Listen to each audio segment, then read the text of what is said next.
అందరికీ నమస్కారం. ఐపీఎల్ 2026 ఇవాళ నుంచి స్టార్ట్ కాబోతుంది. First match RCB versus SRH. నిజంగా ఆర్సీబీ ఫ్యాన్స్ ఎవ్వరున్నా కానీ ఫస్ట్ ఆఫ్ ఆల్ వీడియోని లైక్ చేసి చేయండి. మొత్తం పగిలిపోవాలి, ఇది ఫోన్ కాదు, వీడియోకి లైక్స్ మాత్రమే. అండ్ ఎస్ఆర్హెచ్ ఫ్యాన్స్ ఎవరున్నా కానీ ఆల్రెడీ తెలిసిందే హైదరాబాద్ లో ఎట్లుంటారో అందరికీ. మీరైతే లైక్ తో పాటు కామెంట్లు కానీ షేర్ కానీ ఇవన్నీ చేసి పడేసేయండి. ఇప్పుడు మనం ఈ వీడియోలో ఎస్ఆర్హెచ్ ప్లేయింగ్ 11 కానీ పిచ్ రిపోర్ట్ కానీ ఆర్సీబీ ప్లేయింగ్ 11 పిచ్ రిపోర్ట్ ఇవన్నిటి గురించి ఫుల్ క్లారిటీగా వీడియోలో మాట్లాడుకుందాం. అండ్ ఇవాల్టి నుంచి ప్రతిరోజు కూడా మన ఛానల్లో ప్రివ్యూ అండ్ రివ్యూ ఎవరైతే మంచి పర్ఫార్మెన్స్ చేస్తారో వాళ్ళ పర్ఫార్మెన్స్ రీల్స్ రూపంలో ఖచ్చితంగా మీ ముందు తీసుకొస్తా అని చెప్పేసి నేను చెప్పిన కాబట్టి ప్రతి ఒక్క రోజు కూడా అప్డేట్ నా నుంచి వస్తుంది. మీ నుంచి రావాల్సింది ఒకటి అభిమానం సబ్స్క్రైబ్స్ లైక్స్ రూపంలో రావాలి. మరి ఇంకెందుకు ఆలస్యం భయ్యా, ఇంకెందుకు వెయిట్ చేయదని చెప్పు, లెట్స్ గో.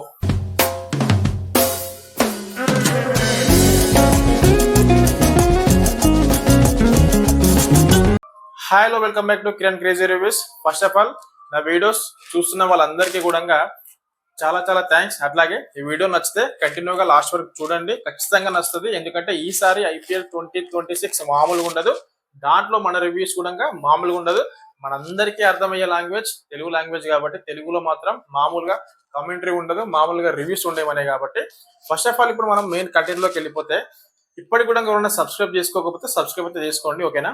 ఇప్పుడు మనం ఎస్ఆర్హెచ్ గురించి ఫస్ట్ మాట్లాడదాం. ఎందుకంటే ఎస్ఆర్హెచ్ లో చాలా మంది ఇంజురీస్ అయితే ఉన్నాయి. ఫస్ట్ ఆఫ్ ఆల్ దాంట్లో మెయిన్ గా కెప్టెన్ ప్యాట్ కమిన్స్ లేకపోతే మరి ఎస్ఆర్హెచ్ కి కెప్టెన్ ఎవరు అని చెప్పేసి చాలా క్వశ్చన్స్ అయితే రైజ్ అయినాయి మనకి. ఎందుకంటే ప్యాట్ కమిన్స్ ఎలాంటి కెప్టెన్ అందరూ తెలుసు. ఇప్పుడు ప్యాట్ కమిన్స్ ఇంజూరీ అయిన తర్వాత మనకు ఇషాన్ కిషన్ అండ్ అభిషేక్ శర్మ వీళ్ళిద్దరు కెప్టెన్ అండ్ వైస్ కెప్టెన్ గా వచ్చారు. అండ్ ఇషాన్ కిషన్ కి చాలా మంచి అవకాశం ఇది. ఎందుకంటే ఒక సిచ్యువేషన్ లో అసలు ఇషాన్ కిషన్ అసలు ఎవరు మైండ్ లో కూడా లేడు. అలాంటి ప్లేయర్ నిజంగా వరల్డ్ కప్ లో ఇలాంటి పర్ఫార్మెన్స్ ఇచ్చిండు, మామూలు పర్ఫార్మెన్స్ కాదు. న్యూజిలాండ్ సిరీస్ తో చాలా మంచి పర్ఫార్మెన్స్ ఇచ్చిండు. అండ్ ఇప్పుడు మళ్ళీ సన్ రైజర్స్ హైదరాబాద్ కి కెప్టెన్ గా వచ్చింది కాబట్టి ఇషాన్ కిషన్ నిజంగా అందరికి రోల్ మోడల్ గా అయితే ఉన్నాడు భయ్య. ఇప్పుడు అభిషేక్ శర్మ లాస్ట్ లో T20 వరల్డ్ కప్ లో మంచి ఫామ్ లో లేడు, కానీ ఖచ్చితంగా ఆ లాస్ట్ ఫైనల్ మ్యాచ్ లో ఆ హాఫ్ సెంచరీ అన్న చేసింది. కాబట్టి ఇప్పుడు అభిషేక్ శర్మ ఇషాన్ కిషన్ వీళ్ళిద్దరూ చాలా మంచి ఫామ్ లో ఉన్నారు కాబట్టి హైదరాబాద్ కి అది ప్లస్ పాయింట్. ఇప్పుడు ఒకసారి మనం స్టేడియం గురించి మనం మాట్లాడదాం. స్టేడియం ఎక్కడ, చిన్నస్వామి స్టేడియం. ఆ స్టేడియంలో యాక్చువల్ గా ఎట్లా రన్స్ వస్తాయో అందరికి తెలుసు. అది అక్కడ హైయెస్ట్ స్కోర్ చేసింది కూడా ఎస్ఆర్హెచ్. అది కూడా ఆర్సీబీ పైన 287 చేసారు ఎస్ఆర్హెచ్ వాళ్ళు. అలాంటి ప్లేయర్స్ ఉన్నారు ఎస్ఆర్హెచ్ లో. అండ్ ఇప్పుడు మనం పిచ్ రిపోర్ట్ గురించి మనం మాట్లాడితే మెయిన్ అక్కడ ఎట్లయినా కానీ చిన్న గ్రౌండ్ కాబట్టి హై స్కోరింగ్ గేమ్ అయితే కంపల్సరీ ఉంటది. కాకపోతే ఫస్ట్ ఇన్నింగ్స్ కంటే కొంచెం సెకండ్ ఇన్నింగ్స్ వాళ్ళకి కొంచెం ప్లస్ పాయింట్ ఉంటుంది. ఎందుకంటే ఆ స్కోర్ తెలుస్తుంది కాబట్టి చేసింగ్ చేయడానికి కొంచెం ఈజీ ఉంటుంది. అండ్ అట్లాగే అక్కడ ఈ రోజు రెయిన్ పడే ఛాన్సెస్ అయితే అసలు లేనే లేవు. 3%, 1-2% అసలు రెయిన్ కూడా పడదు అక్కడ. కాబట్టి ఎట్లాగో హ్యూమిడిటీ ఉంటుంది. ఎట్లాగో ఈ ఎండాకాలంలో ఖచ్చితంగా వర్షం పడాలంటే చాలా కష్టం కాబట్టి అక్కడ రెయిన్ ఛాన్సెస్ చాలా తక్కువ. అండ్ మెయిన్ గా అక్కడ మరి స్పిన్నర్స్ కి మంచిగా ఉంటుందా లేకపోతే పేసర్స్ కి మంచిగా ఉంటుందా అని చెప్పేసి చాలా మంది డౌట్ ఉంటది. యాజ్ యూజువల్ గా అది అందరికి తెలిసినట్టుగానే పేసర్స్ కి మాత్రమే అక్కడ కొంచెం యూజ్ ఉంటది. స్పిన్నర్లు అంటే కొట్టేరి అంటే మొత్తం గ్రౌండ్ కాదు, స్టేడియం అవతలనే పడిపోతాయి బాల్స్, అట్లా ఉంటది అక్కడ పిచ్. కాబట్టి ఇనిషియల్ గా పేసర్స్ అయితే మంచి గేమ్ లోకి అయితే వస్తారు. అండ్ లాస్ట్ లో కూడా డెత్ లో కూడా పేసర్స్ అయితే మంచిగా గేమ్ లోకి వస్తారని చెప్పేసి నేనైతే అనుకుంటున్నా. నా ప్రిడిక్షన్ అయితే అది ఖచ్చితంగా అదే ఉంటది. ఆల్మోస్ట్ 100కి 90% అదే ఉంటది. అండ్ ఇప్పుడు మనం ఎస్ఆర్హెచ్ ప్లేయింగ్ 11 గురించి అయితే మాట్లాడదాం. ఫస్ట్ ఆఫ్ ఆల్ ఎస్ఆర్హెచ్ లో ట్రావిస్ హెడ్, అభిషేక్ శర్మ ఇద్దరు ఓపెనర్స్. దీని తర్వాత ఇషాన్ కిషన్ అండ్ దాని తర్వాత హెన్రిచ్ క్లాజెన్ ఉన్నాడు, లివింగ్స్టోన్ ఉన్నాడు, బ్రిడన్ కార్సే ఉన్నాడు, అండ్ హర్షల్ పటేల్ ఉన్నాడు, నితీష్ కుమార్ రెడ్డి, నికేత్ వర్మ, అండ్ అట్లాగే జయదేవ్ ఉన్నత్కట్. ఎందుకనంటే జయదేవ్ ఉన్నత్కట్ మంచి స్లోవర్ బాల్స్ వేయగలుగుతాడు కాబట్టి నేను ప్లేయింగ్ 11 లో పిక్ చేస్తున్నా జయదేవ్ ఉన్నత్కట్ ని. ఎందుకంటే ప్యాట్ కమిన్స్ లేట్ కాబట్టి. అండ్ చాలా మంది అంటున్నారు 11th ప్లేస్ లో ఇషాన్ మలింగ రావచ్చు లేకపోతే శివన్ మావి రావచ్చు అని చెప్పేసి అనుకుంటున్నారు. బట్ మేబీ అక్కడ వీళ్ళిద్దరికి అవకాశం చాలా తక్కువ. ఎందుకంటే వస్తే ఇంపాక్ట్ ప్లేయర్ లెక్క వస్తుండొచ్చు. ఎందుకంటే మనకు స్పిన్నర్ కావాలి కదా. స్పిన్నర్ వచ్చేసి జీషన్ అన్సారీ. ఇదైతే ప్లేయింగ్ 11 ఆల్మోస్ట్ 11 ప్లేయర్స్ అయిపోయారు కదా. జీషన్ అన్సారీ చాలా మంచి బౌలరు, చాలా మంచి స్పిన్ బౌలింగ్ అయితే వేయగలుగుతాడు. హైదరాబాద్ కి లివింగ్స్టోన్ తో పాటు ఖచ్చితంగా అభిషేక్ శర్మ, ఎందుకంటే రెగ్యులర్ బౌలర్ అయితే కాదు, లివింగ్స్టోన్ కూడా రెగ్యులర్ బౌలర్ అయితే కాదు, కాబట్టి మన స్పిన్నర్ బౌలర్ కావాలి ఎస్ఆర్హెచ్ కి అంటే జీషన్ అన్సారీ మాత్రం వేయగలుగుతాడు. అండ్ ఇంకోటి ఇంపాక్ట్ ప్లేయర్ మాత్రం చూసుకుంటే మాత్రం శివ మావి అనుకున్నాం. అండ్ అట్లాగే ఇంకో ప్లేయర్ కూడా ఉన్నారు హరోరా అని చెప్పేసి, చాలా మంచి ప్లేయర్, చాలా యంగ్ ప్లేయర్, 23 years ఓల్డ్ కాబట్టి చాలా మంచిగా చాలా మంచి బ్యాటింగ్ కూడా చేయగలుగుతాడు. కాబట్టి ఎస్ఆర్హెచ్ ప్లేయింగ్ 11 అయితే ఇది. ఇంపాక్ట్ ప్లేయర్లు అయితే వీళ్ళు ఇద్దరు ముగ్గురు ఉన్నారు, ఇషాన్ మలింగ కానీ, శివం మావి కానీ, అరోరా కానీ, వీళ్ళు ముగ్గురు అయితే ఇంపాక్ట్ ప్లేయర్. ఎవరైనా కూడా రావచ్చు. ఇంకంటే ఇదైతే టోటల్ గా ఓవరాల్ గా ఎస్ఆర్హెచ్ ప్లేయింగ్ 11. ఒకసారి చాలా జాగ్రత్తగా అయితే వినండి, ఎందుకంటే ఆర్సీబీ ప్లేయింగ్ 11 చెప్పిన తర్వాత ఈ రెండు టీంలను ఒకసారి కంపేరింగ్ చేసుకోవాలి మనం. బ్యాటర్స్ ఎవరు మంచిగా ఉన్నారు, ఆర్సీబీయా లేకపోతే ఎస్ఆర్హెచ్, లేకపోతే బౌలర్స్ పేసర్స్ ఎవరు మంచి ఆర్సీబీ నుంచా లేకపోతే ఎస్ఆర్హెచ్ నుంచా, స్పిన్నర్స్ ఎవరు మంచి ఉన్నారు, ఆర్సీబీ ఎస్ఆర్హెచ్, ఇవన్నీ తెలుసుకోవాలి. కాబట్టి ఫుల్ క్లారిటీగా చాలా మంచిగా కాన్సన్ట్రేషన్ అయితే వినండి. అండ్ నెక్స్ట్ ఇప్పుడు ఆర్సీబీ గురించి మనం మాట్లాడితే, ఫస్ట్ ఆఫ్ ఆల్ ఆర్సీబీలో నిజంగా లాస్ట్ టైం ఏ విధంగా వాళ్ళు ఛాంపియన్స్ అయ్యారో అందరికీ గుర్తుండిపోతే, ఎందుకంటే ఫస్ట్ సీజన్ నుంచి 17th సీజన్ వరకు అసలు కప్పులే లేవు. కాబట్టి 18th సీజన్ నాడు మన విరాట్ కోహ్లీ జెర్సీ నెంబర్ కూడా 18. కాబట్టి ఆ సీజన్ నిజంగా ఆర్సీబీ కప్పు గెలవడం నిజంగా చరిత్రలో నిలిచిపోతుంది. ఎందుకంటే అలాంటి గేమ్ అది, అలాంటి ఫామ్ లో ఉండే ఆర్సీబీ లాస్ట్ టైము. ఇప్పుడు మనం ఆర్సీబీ ప్లేయింగ్ గెలవ గురించి మాట్లాడితే, first of all Philip Salt, Virat Kohli as usual same. And అట్లాగే ఫిలిప్ సాల్ట్ ఫామ్ లో లేడు, కానీ ఆర్సీబీ టీంలోకి వచ్చిందంటే ఖచ్చితంగా ఫామ్ లోకి వస్తాడు, అది అందరూ తెలిసిందే. ఫిలిప్ సాల్ట్, విరాట్ కోహ్లీ, దాని తర్వాత దేవదత్ పడిక్కల్ అండ్ వెంకటేష్ అయ్యర్, రజత్ పటిదారు కూడా కెప్టెన్. నిజంగా రజత్ పటిదార్ కెప్టెన్ గా ఉన్నప్పుడు ఆర్సీబీకి కప్పు రావడం నిజంగా అసలు ఎవరు కోరుకోరు భయ చెప్పు. నిజంగా రజత్ పటిదారు చాలా చాలా అయితే హ్యాపీగా అయితే ఉంటుంటాడు ఖచ్చితంగా. ఎందుకున్నాడు చెప్పు, చాలా హ్యాపీగా ఉంటాడు. అండ్ దాంతో పాటు Jacob Bethell, Romario Shepherd, Tim David, చూడండి ఎట్లా ఉంది ప్లేయింగ్ ఎలా ఒకసారి. Jacob Bethell and Romario Shepherd and Tim David and Krunal Pandya, 9th member వరకు అయితే బ్యాటింగ్ ఆర్డర్ ఉంది వాళ్ళకి. కృణాల్ పాండ్యా, దాంతో పాటు భువనేశ్వర్ కుమార్ అండ్ సుయాష్ శర్మ.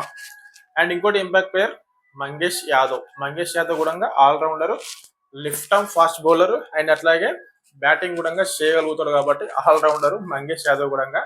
ఇదైతే ఖచ్చితంగా ఆర్సీబీ ప్లేయింగ్ 11 ఇదే ఉంటది. అక్కడ జోస్ హేజల్వుడ్ వచ్చిండు కదా మన ఆర్సీబీ టీంలో, జాయిన్ అయిపోయిండు కదా, మొన్న ప్రాక్టీస్ కూడా చేసిండు కదా అని అంటే చేసిండు. కాకపోతే ఆ ఫిట్నెస్ ఇంకా రీచ్ కాలేడు. కాబట్టి జోస్ హేజల్వుడ్ అయితే ఈ మ్యాచ్ అయితే ఆడలేడు. మరి నెక్స్ట్ మ్యాచ్ ఆడాలని చెప్పేసి అనుకుంటున్న ఆలోపు అయితే ఫిట్నెస్ మంచిగా క్లియర్ చేసి మంచిగా ఫిట్నెస్ ఓకే అయిందని అంటే అప్పుడు ప్లేయింగ్ 11 లోకి అయితే వస్తాడు. అప్పుడు ఆర్సీబీ ఇంకా చాలా బౌలింగ్ లో చాలా మంచిగా స్ట్రాంగ్ అయిపోతుంది. ఇప్పుడు మాత్రం కంపారిటివ్లీ ఇప్పుడు ఎస్ఆర్హెచ్ ని ఆర్సీబీని మనం కంపేర్ చేసుకుంటే టోటల్ వీళ్ళ ప్లేయింగ్ 11 మనం చెప్పేసినాం. ఇప్పుడు మెయిన్ బ్యాటర్స్ ఎస్ఆర్హెచ్ కానీ ఆర్సీబీ కానీ చాలా మంచిగా ఉంది. ఎందుకంటే ఇక్కడ ఆర్సీబీ చూసుకుంటే విరాట్ కోహ్లీ కానీ, ఫిలిప్ సాల్ట్ కానీ, జాకోబ్ బెతెల్ కానీ, వెంకటేష్ అయ్యర్ కానీ, పడిక్కల్ కానీ, రజత్ పటిదార్ కానీ, టిమ్ డేవిడ్ కానీ, రోమారియో షెఫర్డ్ కానీ, కృణాల్ పాండ్యా కానీ 9th మెంబర్ వరకు ఉంది భయ్య. Mangesh Yadav allrounder impact player, చూడండి ఆల్మోస్ట్ 10th వరకు బ్యాటింగ్ ఆర్డర్ ఉంది. బ్యాటింగ్ లో అస్సలు తగ్గేదే లేదు ఆర్సీబీ సార్.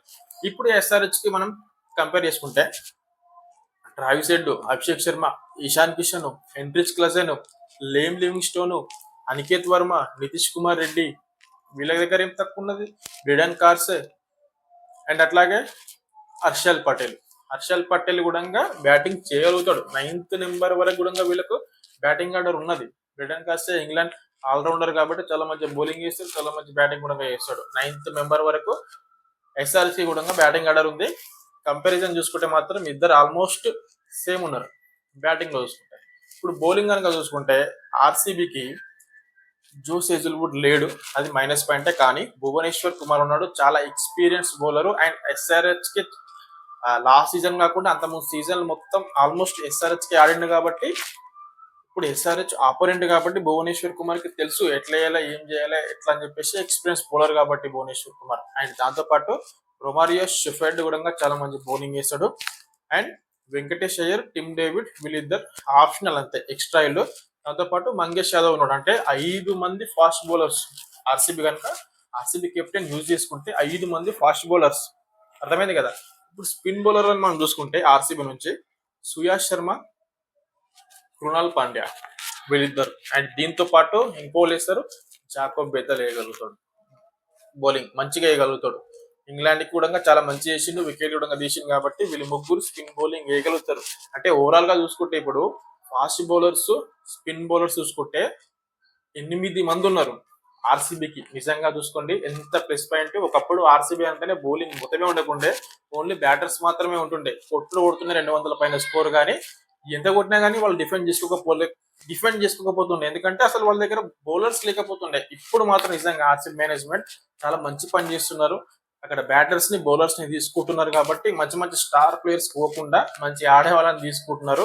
కాబట్టి ఆర్సీబీ దీనిలో అయితే చాలా మంచిగా ప్లస్ అయిపోయింది. ఇప్పుడు 8 మంది ఆర్సీబీకి ఉన్నారు కదా. ఇప్పుడు ఎస్ఆర్హెచ్ కి కానీ మనం చూసుకుంటే మాత్రం ఎస్ఆర్హెచ్ లో నితీష్ కుమార్ రెడ్డి, జయదేవ్ ఉనద్కట్, హర్షల్ పటేల్, బ్రిడన్ కార్సే వీళ్ళు కూడా 4 ఉన్నారు ఫాస్ట్ బౌలర్స్. కాకపోతే హర్షల్ పటేల్, బ్రిడన్ కార్సే, జయదేవ్ ఉనద్కట్ వీళ్ళు ముగ్గురు కూడా మంచిగా స్లోవర్ బాల్ వేయగలుగుతారు, యార్కర్స్ కూడా వేయగలుగుతారు. జయదేవ్ ఉనద్కట్ అండ్ హర్షల్ పటేల్ వీళ్ళు ఎక్కువ స్లోవర్ బాల్ మీద డిపెండ్ అయి ఉంటారు. వాళ్ళ స్లోవర్ బాల్సే డిప్ అవుతాయి కాబట్టి వాళ్ళకి అదే చాలా ప్లస్ పాయింట్. వీళ్ళకి హర్షల్ పటేల్ అండ్ జయదేవ్ ఉనద్కట్ చాలా మంచి బౌలింగ్ పిచ్, స్లోవర్ బాల్స్ మంచిగా వర్కౌట్ అవుతున్న పిచ్ మాత్రం ఉందంటే ఎస్ఆర్హెచ్ కి నిజంగా చాలా మంచి బౌలర్స్ ఉన్నారు. హర్షల్ పటేల్ కానీ, జయదేవ్ ఉనద్కట్ కానీ, నితీష్ కుమార్ రెడ్డి కానీ, అట్లాగే బ్రిడన్ కార్సే కానీ 4 ఫాస్ట్ బౌలర్స్ ఉన్నారు. స్పిన్నర్స్ కానీ చూసుకుంటే జీషన్ అన్సారీ అండ్ అట్లాగే లేమ్ లివింగ్స్టోన్ బౌలింగ్ లో కొట్టొచ్చు, ఎందుకంటే రెగ్యులర్ బౌలర్ కాదు కాబట్టి. జీసన్ అన్సారీ ఒక్కడే స్పిన్ బౌలర్ ఉన్నాడు. నిజంగా ఎస్ఆర్హెచ్ కి ఎక్కడైనా మైనస్ పాయింట్ ఉందనంటే ఈ ఫాస్ట్ బౌలింగ్ అండ్ అట్లాగే ఇది స్పిన్ బౌలింగ్ లో. ఎందుకంటే అక్కడ ప్యాట్ కమిన్స్ లేకపోవడం నిజంగా చాలా మైనస్ అవుతుంది. ఎందుకంటే ప్యాట్ కమిన్స్ చాలా మంచి కెప్టెన్ చేయగలుగుతాడు, చాలా మంచి బౌలింగ్ చేయగలుగుతాడు. అది ఇనిషియల్ గా కానీ డెత్ లో కానీ చాలా మంచి చేయగలుగుతాడు. ఇప్పుడు మనకు డెత్ లో వేయాలంటే ఎవరు వేస్తారు? హర్షల్ పటేల్ ఒకడు. మిగతా వాళ్ళు ఎవరు వేసినా ఖచ్చితంగా పోతుంది. ఎందుకంటే ఆపోజిట్ బ్యాట్స్మెన్స్ చాలా మంచిగా ఉన్నారు కాబట్టి అంత ప్రెజర్ అనిపించదు వాళ్ళకి. స్టార్ బౌలర్ డెప్త్ లో ఇప్పుడు బుమ్రా కానీ, భువనేశ్వర్ కుమార్ కానీ, జోష్ హెజల్వుడ్ కానీ, ప్యాట్ కమిన్స్ కానీ ఇలాంటి బౌలర్స్ డెప్త్ లో వేస్తారంటే కొంచెం బ్యాట్స్మెన్ కి కొంచెం ప్రెజర్ ఉంటుంది, ఎందుకంటే చాలా మంచి బౌలర్ వేస్తుంది కాబట్టి. అదే నార్మల్ బౌలర్ వేసిందంటే అప్పుడు బ్యాట్స్మెన్స్ కి చాలా మంచి కాన్ఫిడెంట్ అనేది వస్తుంది. ఎందుకంటే అరే బౌలర్ కదా అని చెప్పేసి అనుకుంటాడు, చాలా మంచి కాన్ఫిడెంట్ తోని ఆడగలుగుతాడు. ఇదైతే టోటల్ గా ఎస్ఆర్హెచ్ అండ్ ఆర్సీబీ కంపారిజన్ మీకైతే అర్థమైంది అనుకుంటున్నాను నేను చాలా క్లారిటీగా. ఒకవేళ అర్థం కాకపోతే మళ్ళీ బ్యాక్ స్కిప్ చేసుకొని మళ్ళీ అయితే చూసుకోండి. ఓవరాల్ గా అయితే ఇది చాలా మంచి బ్యాటింగ్ అయినప్పుడు ఇద్దరికి ఉన్నది, కానీ బౌలింగ్ లో మాత్రమే కొంచెం ఎస్ఆర్హెచ్ ఆర్సీబీ ఎక్కడో కొంచెం వీక్ అయితే ఉంది. ఎందుకంటే ఆర్సీబీ వీక్ అయినా ఉంది అండ్ ఎస్ఆర్హెచ్ కూడా వీక్ అయినా ఉంది బౌలింగ్ లో. కానీ ఒక స్పిన్ బౌలింగ్ లో మాత్రం చూసుకుంటే మాత్రం ఆర్సీబీ ఈ లెవెల్ ఉంటే ఎస్ఆర్హెచ్ ఈ లెవెల్ లో ఉంది. ఎందుకంటే ఇక్కడ కృణాల్ పాండ్యా, సుయాష్ శర్మ ఉన్నాడు, జాకోబ్ బెతల్ ఉన్నాడు. ఇక్కడ ఎవరు ఉన్నారు? ఎవరు లేరు. లేమ్ లివింగ్స్టోన్, జీసన్ అన్సారీకి అంత ఎక్స్పీరియన్స్ కూడా లేదు, కానీ మంచి బౌలర్, మంచిగా చేస్తాడు. లేమ్ లివింగ్స్టోన్ కి ఎక్స్పీరియన్స్ ఉన్న రెగ్యులర్ బౌలర్ కాదు కాబట్టి ఆర్సీబీ నుంచి మళ్ళా ఫాస్ట్ బౌలర్ లో ఎక్స్పీరియన్స్ బౌలర్ ఉన్నాడు భువనేశ్వర్ కుమార్. చాలా మంచి ఇనిషియల్ గా వేయగలుగుతాడు, అట్లాగే డెప్త్ లో వేయగలుగుతాడు. కాబట్టి ఇప్పుడు ఓవరాల్ కంపారిజన్ చూసుకుంటే మరి ఎవరికి విన్నింగ్ ఛాన్స్ ఎక్కువ ఉంది భయ్యా, మరి మెయిన్ పాయింట్ చెప్పు అని చెప్పేసి చాలా మంది కూడా వెయిట్ చేస్తూ ఉంటారు కాబట్టి మన వీడియో చూసేవాళ్ళు. ఇప్పుడు మెయిన్ గా నేను చెప్పాలనుకుంటున్నా ఏంటంటే ఆర్సీబీకి ఒక 5% అంతే, 55% ఆర్సీబీకి ఛాన్స్ ఉంది భయ్యా, ఖచ్చితంగా అది. ఎందుకంటే ఆర్సీబీ లాస్ట్ టైం ఛాంపియన్స్ కాబట్టి ఈసారి కూడా ఫస్ట్ మ్యాచ్ ఎస్ఆర్హెచ్ తోటి ఉన్నది. అక్కడ విరాట్ కోహ్లీ ఈసారి 3.0 లోడింగ్ వింటేజ్ విరాట్ కోహ్లీ లెక్క ఆడతాడు కాబట్టి ఆర్సీబీకే ఒక 5% ఛాన్స్ ఎక్కువ ఉంది విన్ అవ్వడానికి అని నేను అనుకుంటున్నా. మరి మీరేమనుకుంటారో నాకేం తెలియదు. మీరేమనుకుంటారో కూడా కామెంట్ చేయండి. మరి నేను చెప్పిన పాసిబుల్ ప్లేయింగ్ 11 అని చెప్పిన మరి నా ప్రిడిక్షన్ కూడా కరెక్టా రాంగ్ అని చెప్పేసి కింద కామెంట్ అయితే చేయండి. అండ్ ఇవాళ మ్యాచ్ అయిపోయినాక తెలుస్తుంది మన ప్రిడిక్షన్ కరెక్టా రాంగ్ అనేది. అప్పటి వరకు అండ్ థ్యాంక్ యూ. అండ్ రేపటి వీడియో ప్రివ్యూ అండ్ ఈ మ్యాచ్ రివ్యూలో రేపు మనం కంటిన్యూగా ప్రివ్యూ అండ్ రివ్యూ డైలీ వస్తుంది కాబట్టి అస్సలు కూడా మీరు అప్డేట్ లో ఉండాలి అనుకుంటే నన్ను ఫాలో అయిపోండి, ఇంకా అంతే. లేకపోతే మీకు ఏం అర్థం కాదు ఒకటి. ఓకేనా? రేపటి వీడియో మళ్ళీ మనం కలుద్దాం. అప్పటివరకు థ్యాంక్ యూ ఫ్రెండ్స్.